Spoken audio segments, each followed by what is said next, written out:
नमस्कार, मी मनोज भोयर. जे विशेष मध्ये आपल्या सर्वांचं स्वागत आहे. माजी पोलीस आयुक्त परमवीर सिंग यांना अटकेपासून संरक्षण देण्यास सर्वोच्च न्यायालयानं नकार दिला.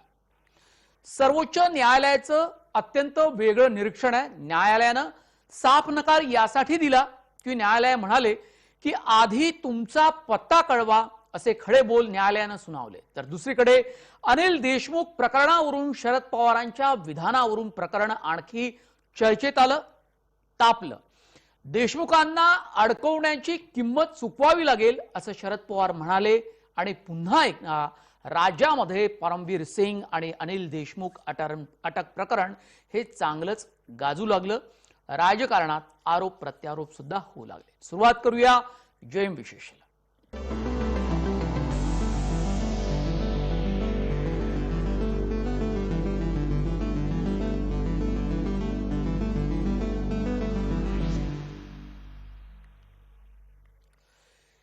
फरार घोषित करण्यात आलेले मुंबईचे पोलीस आयुक्त परमवीर सिंग यांनी गुरुवारी सर्वोच्च न्यायालयामध्ये धाव घेत आपल्या विरुद्धच्या गुन्हेगारी खटल्यांमध्ये अटकेपासून संरक्षण मिळावं अशी मागणी केली. सर्वोच्च न्यायालयानं मात्र परमवीर सिंग सध्या कुठे लपलेले आहेत याची माहिती देत नाही तोपर्यंत त्यांची याचिका स्वीकारण्यास नकार दिलाय. परमवीर सिंग भारतात आहे की परदेशात लपले आहेत याची माहिती देण्यास सांगितलंय. परमवीर सिंग यांच्यावर महाराष्ट्रात जवळपास 5 गुन्हे दाखल आहेत आणि गोरेगाव खंडणी प्रकरणात त्यांच्या नावावर अनेक अजामीनपात्र वॉरंट जारी करण्यात आलेले आहेत.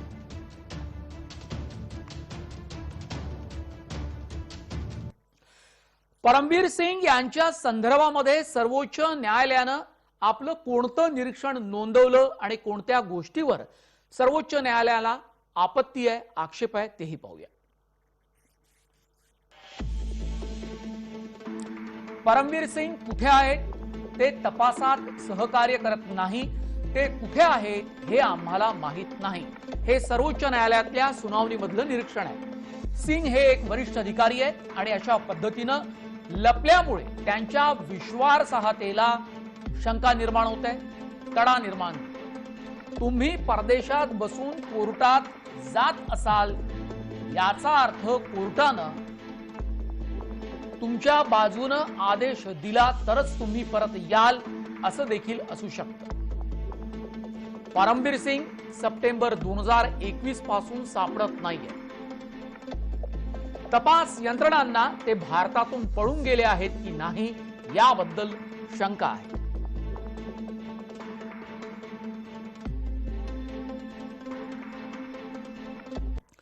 माजी पोलीस आयुक्त परमवीर सिंग फरार घोषित झाले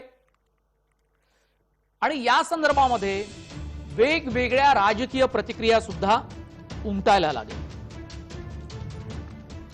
अटकेच्या सुरक्षेची मागणी सर्वोच्च न्यायालयानं फेटाळली. आधी तुमचा पत्ता कळवा, न्यायालयाचे खडे बोल. या संदर्भात मंत्री जयंत पाटिल यांची प्रतिक्रिया. जो ऑब्जेक्शन था, जिन्होंने खत लिखा, वो परमवीर सिंह अब लापता है, मिल नहीं रहे.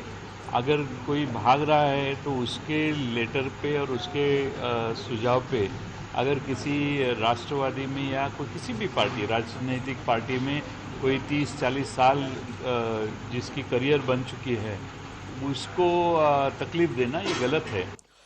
अनिल देशमुखांवर आरोप करणारे कसे पळून गेले? केंद्रीय यंत्रणांनी त्यांना पळून जाण्यासाठी मदत केली का असा सवाल शिवसेनेचे खासदार संजय राऊत यांनी भाजपाला केलाय. त्यात मोठं विडंबन आहे की ज्या व्यक्तीने या राज्याच्या गृहमंत्र्यांवरती भन्नाट आरोप केले आणि आज तो बेपत्ता आहे, त्याला फरार घोषित करावा लागेल. तो कुठे आहे कोणाला माहीत नाही. जर ते देशातून पळून गेले असतील तर केंद्रीय सरकारच्या मदतीशिवाय कोणीही देशाच्या सीमा, मग हवाई असतील, समुद्रमार्गे असतील किंवा रस्त्याचे असतील, पार करू शकत नाही. तुम्ही आमच्यावर आरोप करून त्यांना पळवून लावलेलं. परमवीर सिंग यांना फरार घोषित केल्यानंतर त्यांच्या संपत्तीवर टाच येण्याची शक्यता वाढली आहे. त्यामुळे त्यांच्या अडचणीला आता खऱ्या अर्थानं सुरुवात झाली आहे. नेमकं हे प्रकरण काय आहे तेही पाहूया. 30 दिवसात हजर न झाल्यास संपत्ती जप्त. फरार घोषित केल्यानंतर त्यांच्या संपत्तीवर टाच येण्याची शक्यता आहे. परमवीर सिंगांच्या अडचणीत त्यामुळे वाढ झाली. 100 कोटींच्या वसुली प्रकरणात आरोप केल्यानंतर ते गायब आहे.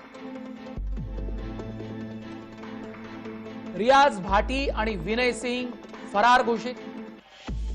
रियाज भाटी, विनय सिंग दोघेही सह आरोपी आहेत. विमल अग्रवाल या व्यावसायिकानं 9 लाख रुपयाच्या खंडणीचा आरोप केला होता. सचिन वाझेला 11,92,000चा हप्ता दिल्याचा दावाही केला होता. मुंबईचे माजी पोलीस आयुक्त परमवीर सिंह 30 दिवसात हजर न झाल्यास मालमत्तांवर त्यांच्या टाच येणार आहे.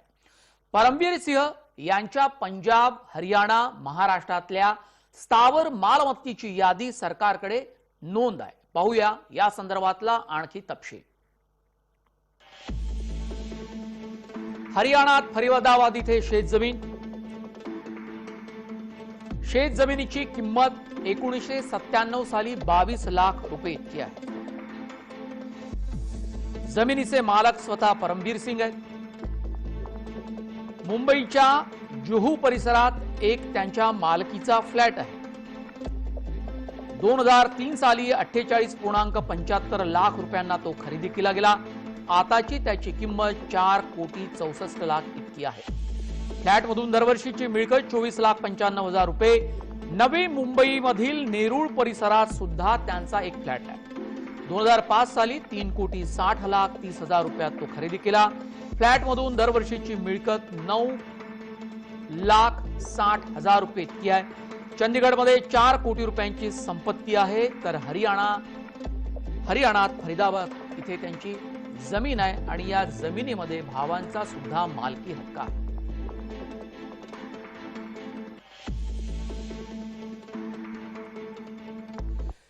परमवीर सिंग घोषित कसे झाले आणि त्यानंतरची एकूणच कारवाई ही कशी असेल याबद्दल सांगतायत ज्येष्ठ वकील नितीन सातपुते. परमवीर सिंग जर सापडत नाही तर अशा वेळेस काय करावं लागेल? तर त्याची प्रक्रिया अशी आहे की जर एखादा आरोपी हा फरार झाला असेल तर माननीय न्यायालय त्याच्या विरुद्ध एक प्रोक्लेमेशन इश्यू करतं. कलम 82 भारतीय दंड प्रक्रियेखाली कलम 82 हे प्रोक्लेमेशन म्हणजे हे घोषणापत्र असतं की त्याला प्रोबेबिलिटी करतात की हा आरोपी हा फरार झालेला आहे. त्याप्रमाणे कलम 82 प्रमाणे जेव्हा हे प्रोक्लेमेशन डिक्लेअर करतात की हा फरार आरोपी आहे त्यावेळी हे जे प्रोक्लेमेशन आहे हे सरकारला पब्लिश करावं लागतं. 30 दिवसाने ही सदरची प्रक्रिया पुन्हा राबवावी लागते. पुन्हा नवीन फ्रेश प्रोक्लेमेशन काढावं लागतं जेणेकरून हा जो आरोपी आहे ज्याच्या विरुद्ध वॉरंट असतं किंवा ज्याला अटक होण्याची शक्यता असते तो स्वतःला लपवत असेल किंवा वॉरंट त्याच्या विरुद्ध एक्झिक्यूट होऊ नये म्हणजे ही जी काळजी घेत असतो त्याबद्दल हे प्रोक्लेमेशन जारी करण्यात येतं. त्यामुळे 30 दिवसानंतर असा अवधी संपला की पुन्हा गृह मंत्रालयाला किंवा पोलिसांना किंवा माननीय न्यायालयाच्या मार्फत हे जे प्रोक्लेमेशन पुन्हा जारी करावं लागेल आणि या आरोपीला अटक करावी लागेल. माजी पोलीस आयुक्त परमवीर सिंग यांना अटकेपासून संरक्षण देण्यास सर्वोच्च न्यायालयानं साफ नकार दिला. आधी तुमचा पत्ता कळवा असे खडेबोल न्यायालयानं सुनावले. तर दुसरीकडे अनिल देशमुख प्रकरणावरून शरद पवारांच्या विधानावरून प्रकरण आणखी चर्चेत आलं, तापलंय. माजी मंत्री अनिल देशमुखांच्या कोठडीची किंमत केंद्र सरकारला मोजावी लागेल असा इशारा राष्ट्रवादी काँग्रेस पक्षाचे अध्यक्ष शरद पवार यांनी दिला. देशमुखांना पुन्हा त्यांच्या जागी बसवायचं आहे. पवारांच्या आशीर्वादानं देशमुख बाहेर येतील असं विधान खासदार प्रफुल्ल पटेल यांनी केलंय.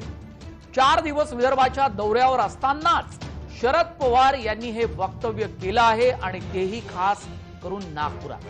पक्षाला उभारी देण्यासाठी मोर्चे बांधणी सुरू असताना अनिल देशमुख प्रकरण वगळून चालणार नाही हे पवारांना नेमकं ठाऊक आहे. कारण प्रफुल्ल पटेल आणि अनिल देशमुख यांच्या व्यतिरिक्त पक्षाचा विदर्भातला कोणताही मोठा चेहरा राज्याला माहित नाही आणि म्हणून राष्ट्रवादी काँग्रेस पक्षाची नव्यानं विदर्भात मोर्चे बांधणी करायची असेल तर अनिल देशमुख प्रकरणावरती बोललंच पाहिजे आणि जे बोललं पाहिजे ते अगदी ठासून बोललं पाहिजे, म्हणून शरद पवार यांच्या विधानामध्ये आक्रमकता आलेली आपल्याला पाहायला मिळते. पाहूया. अनिल देशमुखला तुम्ही आज टाकलं, त्याच्या प्रत्येक दिवसाची, त्या दिवसाच्या प्रत्येक तासाची ही किंमत ही आज ना उद्या वसूल झाल्याशिवाय राहणार, हे या ठिकाणी मी सांगू इच्छितो. पवार साहेबांच्या आशीर्वादामुळे, पवार साहेबांचा पूर्ण आशीर्वाद त्यांच्या पाठीशी आहे आणि आपल्याला लवकरात लवकर अनिल बाबूला या त्यांच्या जागेवर परत आपल्याला बसवायचं. अनिल देशमुखांच्या कारवाईत भाजपची भूमिका काय, असा सवाल भाजप प्रदेशाध्यक्ष चंद्रकांत पाटील यांनी पवारांना केलाय. जी भाजप परमवीर सिंग यांची यापूर्वी पाठराखण करत होती, ती आता परमवीर आणि वाझे प्रकरणावर काहीच बोलत नाही, हे सुद्धा वास्तव अधोरेखित करायला लागेल.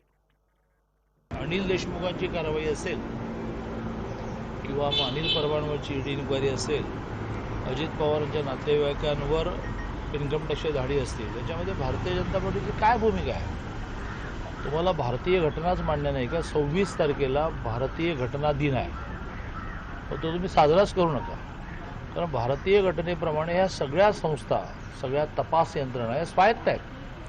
वेळ झाली एका छोट्या ब्रेकची. ब्रेक नंतर आपण पाहणार आहोत मुंबईच्या मुंबई सेंट्रल रेल्वेवरती रेल्वेनं उभारलेलं पॉड हॉटेल, त्याची वैशिष्ट्ये आपण जाणून घेणार. IRCTCनं मुंबईमध्ये पॉड हॉटेलची सुविधा निर्माण केली आहे.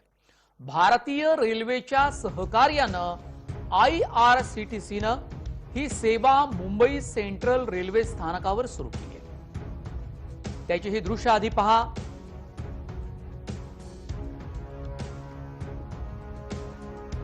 पॉड डिझाईन असलेलं भारतीय रेल्वेचं हे पहिलं रिटायरिंग हॉटेल आहे.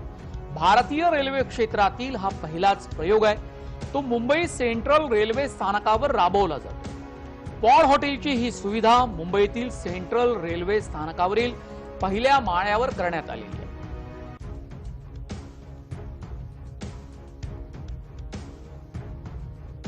यातली काही दृश्य किंवा या पॉड हॉटेलची छायाचित्र आपण पाहतोय. म्हणजे तुम्ही आता जर मुंबई सेंट्रल रेल्वेवर, ज्याला आपण बॉम्बे सेंट्रल असं म्हणतो, त्या ठिकाणी गेला तर तुम्हाला कमी दरामध्ये उत्तम सुविधा हॉटेलच्या स्वरूपामध्ये तुम्हाला मिळू शकते. कारण आजूबाजूची हॉटेल ही प्रचंड महागडी असतात आणि महागडी हॉटेल सामान्यांना परवडत नाही, आणि म्हणून गुजरात, नवी मुंबई आणि लांब पल्ल्यांच्या गाड्या जिथून सुटतात त्या प्रवाशांसाठी हे एक मोठी सुविधा आहे.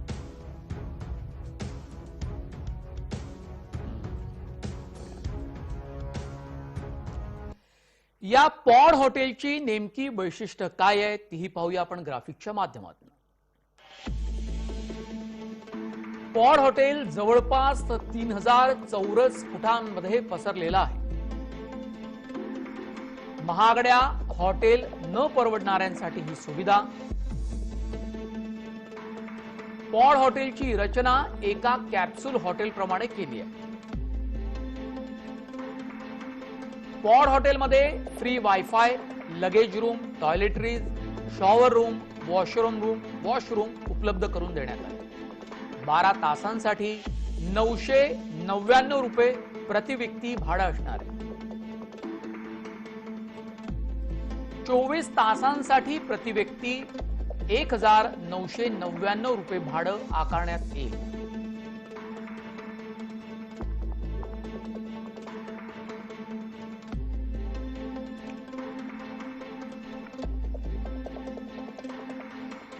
या पॉड हॉटेलचं डिझाईन कसं करण्यात आलेलं आहे आणि याची नेमकी अंतर्गत रचना कशी आहे याचा आढावा घेतलाय आमचे मुंबईचे प्रतिनिधी मनोज दयाळकर यांनी. भारतामध्ये पहिल्यांदाच रेल्वे स्थानकामध्ये हॉटेल तयार करण्यात आलेलं आहे. ही गोष्ट तुम्हाला आश्चर्याची वाटत असेल, पण हो, भारतामध्ये पहिल्यांदाच रेल्वे स्थानकामध्ये हॉटेल तयार करण्यात आलं. आता आपण बॉम्बे सेंट्रल स्थानकामध्ये आहे. बाहेरगावी जाण्यासाठी इकडे मेल्स उभे आहेत. त्याच्या अगदी बरोबर समोर एक हॉटेल तयार करण्यात आलेलं आहे. त्या हॉटेलचं नाव आहे अर्बन पॉड हॉटेल. या हॉटेलमध्ये बाहेरगावच्या हॉटेलमध्ये जी पद्धत वापरली जाते ती पद्धत भारताच्या भारतामध्ये वापरली जाणार आहे त्या हॉटेलमध्ये काय काय आहे आणि सुविधा कशा प्रकारे असणार आहे ते आपण जाणून घेऊया. आता आपण अर्बन पॉडमध्ये आलेलो आहे. तुम्ही बघू शकता आता आपण अर्बन पॉडच्या रिसेप्शन एरियामध्ये आहे. बघू शकता हा रिसेप्शन एरिया चांगल्या प्रकारे बनवण्यात आलेला आहे. तसंच इकडे एक झुंबर लावण्यात आलेला आहे. हा मोठा झुंबर आहे. तुम्ही बघू शकता या हॉटेलचं नाव पण आहे अर्बन पॉड. या हॉटेलचं नाव पॉड का ठेवण्यात आलं आहे हे आपल्याला जाणूनच घ्यायचं आहे. पण ह्या अगोदर इकडे याचं टॅरिफ किती आहे ते आपण बघून घेऊया. याचा टॅरिफ आहे तुम्ही बघू शकता की 12 तासाचं आणि 24 तासाचं अशा 2 प्रकारचे टॅरिफ आहेत. त्यामध्ये classic pod, exclusive ladies pod, private pod आणि डिफरंटली एबलेट असे 4 प्रकारचे पॉड आहेत. नो फूड आणि नो शूज म्हणजे पॉडमध्ये जाताना आपले खाद्यपदार्थ काही घेऊन जाऊ शकत नाही. तसेच शूजचाही वापर करू शकत नाही म्हणून आपण शूज काढलेले आहेत. आता आपण क्लासिक पॉडमध्ये जात आहे. आपण वरती जाऊया आणि बघूया कशा प्रकारे याची सुविधा आहे. आता आपण क्लासिक पॉडमध्ये जाणार त्या अगोदर आपल्याला याचं एंटर करायचं आहे. तुम्ही बघू शकता एक्सिस केल्याशिवाय हे आपण जाऊ शकत नाही. तर आता आपण हे एक्सिस केलेलं आहे. आता आपण आज जात आहोत.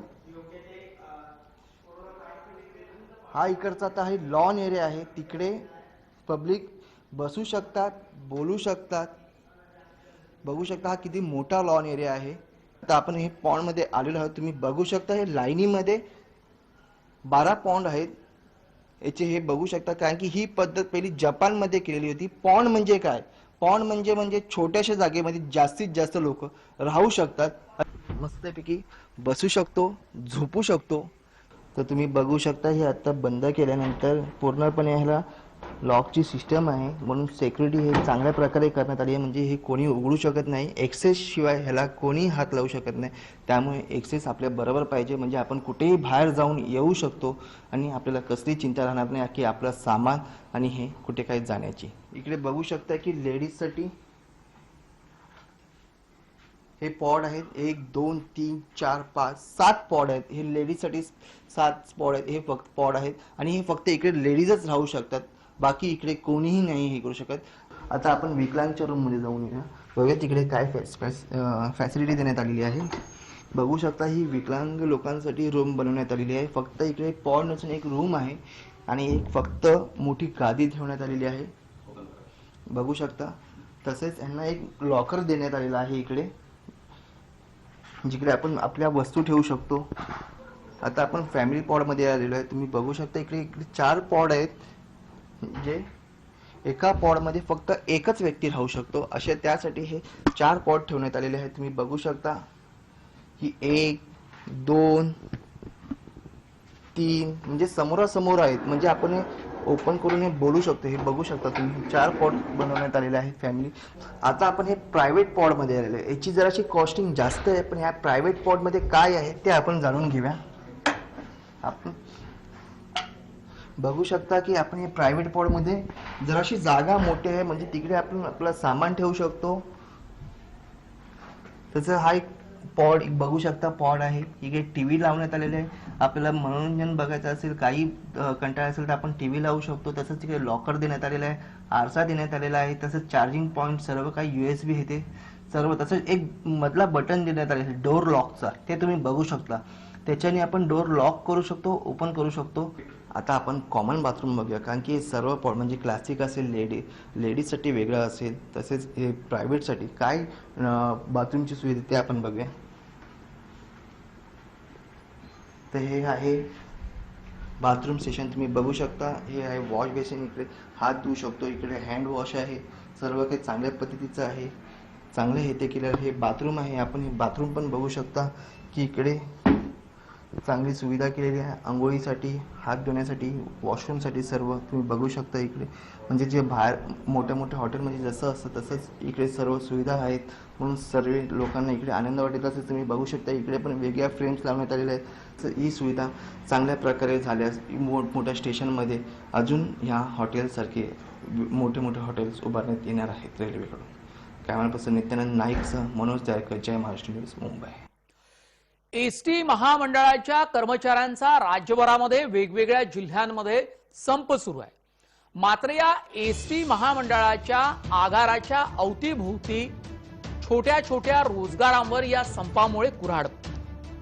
अनेकांवर उपासमारीची वेळ आली. बीड बस स्थानकात वडापाव, पाणी आणि खाद्यपदार्थ विकणाऱ्यांना आता उपासमारीचा सामना करावा लागतो आहे. ऐन दिवाळीत एसटी संपामुळे आमचं दिवाळं निघालं.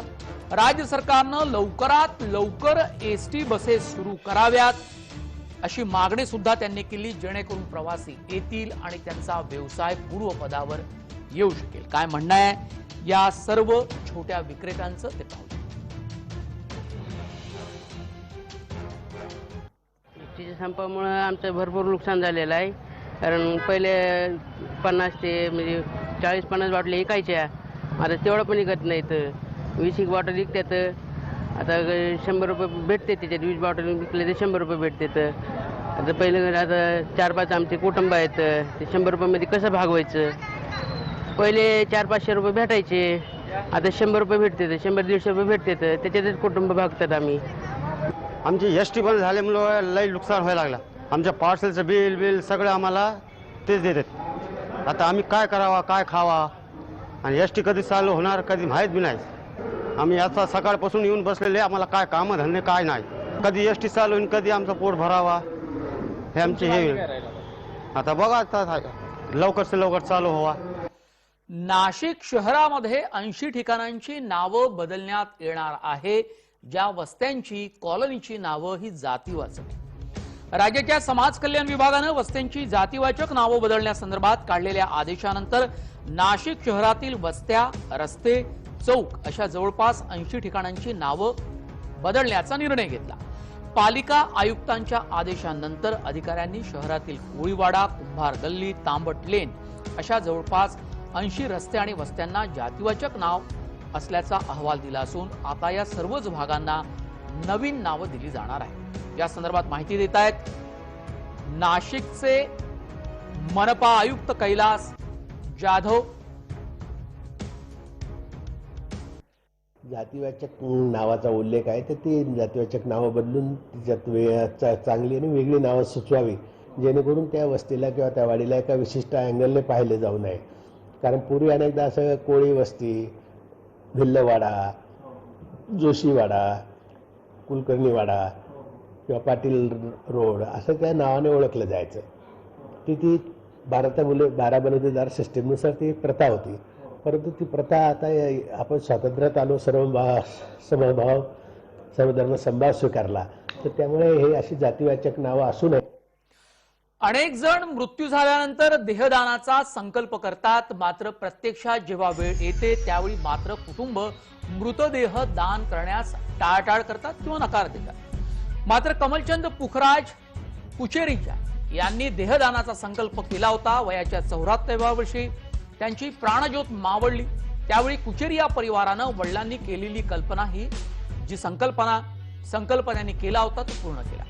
वडील कमलचंद यांचा मृत्यू झाल्यानंतर परिवारातील सदस्यांनी पंजाबराव देशमुख रुग्णालयाशी संपर्क साधून त्यांच्या मुलांनी देहदान केले. अमरावती जिल्ह्यातील धामणगाव तालुक्यातील कुचेरी या परिवारानं केलेला हा पहिलं देहदान असल्यानं परिसरात त्यांच्या संकल्पनेचं कौतुक होत आहे.